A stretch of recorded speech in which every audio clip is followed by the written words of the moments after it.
श्री स्वामी समर्थ. आज गुरुवार आहे, तर घरामध्ये दर गुरुवारी काहीतरी गोड बनवतच असते.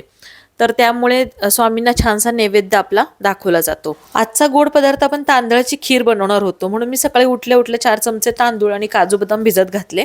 तांदळाची खीर बनवायला सुरुवात करताना इकडे मला गाजर पण होते घरामध्ये, ते पण मी सालाकडून किसून घेतले. म्हटलं त्याचाही वापर आपण खीरीमध्ये करूयात. तर एकच गाजर मी इथे वापरलेलं आहे. खीर बनवताना लगेच पहिली पेस्ट बनवून घेतली. दूध तापायला ठेवलं होतं. ते दूध चांगलं आपलं इथं उकळलेलं आहे. उकळलेल्या दुधामध्ये आपण इथे पहिली पेस्ट जी आहे ती घालून घ्यायची आणि ती सतत हलवायची 2-3 मिनिटं, म्हणजे ते तांदूळ असल्यामुळे गाठी होत नाहीत. हे झाल्यानंतर मग इकडे मी दुसऱ्या बाजूला पॅनमध्ये गाजर पण थोडं परतून घेतलं तुपामध्ये आणि ड्रायफ्रूट जे आहेत ते पण कट करून तुपामधनं परतून घेतले. आता परत आपण खिरीकडे वळतोय. दुधामध्ये आपण इथे गाजर आणि ड्रायफ्रूट घालून घेतलेत. मस्त सगळं परत परत हलवत राहायचे. आता इथं साखर नुसती न वापरता कॅरेमल तयार केलं. हे जे कॅरेमल आहे त्याच्यामुळे ना चव पण खूप छान लागते आणि खीर जी आहे ती दिसायला पण सुंदर दिसते.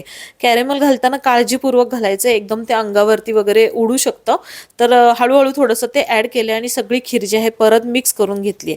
टेस्टला अतिशय भन्नाट झाली होती. थोडीशी वेलची पूड वापरली.